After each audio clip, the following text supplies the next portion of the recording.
వాస్తవాలు లైవ్ టీవీకి స్వాగతం. నేను సుమలత.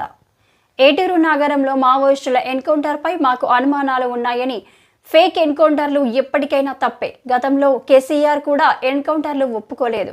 మా ఆదివాసీలను ఎక్కువగా చంపుతున్నారని, దీనిపైన మాకు అనుమానాలు ఉన్నాయని దానిపై కోర్టులో వేశామని ఆదివాసీ హక్కుల సంఘాలకు సంబంధించిన మిత్రులు మాకు రిప్రజెంటేషన్ ఇచ్చారు. ఎట్టి పరిస్థితుల్లో ఎన్కౌంటర్ ఫేక్ అయితే మాత్రం తప్పకుండా అధికారులపై చర్యలు తీసుకోవాలి. ఈ ప్రభుత్వం వచ్చిన తర్వాత ఇప్పటికీ 14 ఎన్కౌంటర్లు జరిగాయి. వాటిపై ఎవరికి అనుమానాలు ఉన్నా విచారణ చేయాల్సిన అవసరం ఉంది అన్నారు బీఆర్ఎస్ ఎమ్మెల్యే జగదీష్ రెడ్డి. వచ్చిందనుకుంటే తప్ప ఏ పరిస్థితులలో కూడా ఎన్కౌంటర్ అనేది జరగడానికి వీల్లేదు. చట్ట ప్రకారమే పోవాలి.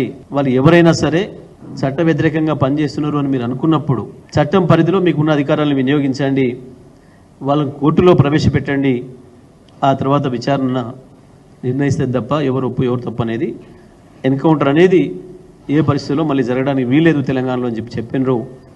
ఆ పద్ధతుల్లో 9 సంవత్సరాల్లో ఏ ఒక్క చోట కూడా అటువంటి సంఘటన జరగలేదు. మరి నిన్నటి ఎన్కౌంటర్ కూడా మాకు వస్తున్న సమాచారం ప్రకారం దానిపైన రకరకాల అనుమానాలు వస్తున్నాయి.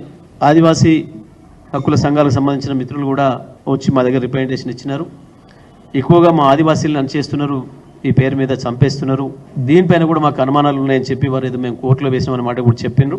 ఎట్టి పరిస్థితులలో ఎన్కౌంటర్లు ఫేక్ అయితే తప్పకుండా అధికారులపైన చర్యలు తీసుకోవాల్సిన అవసరం ఉంటుంది.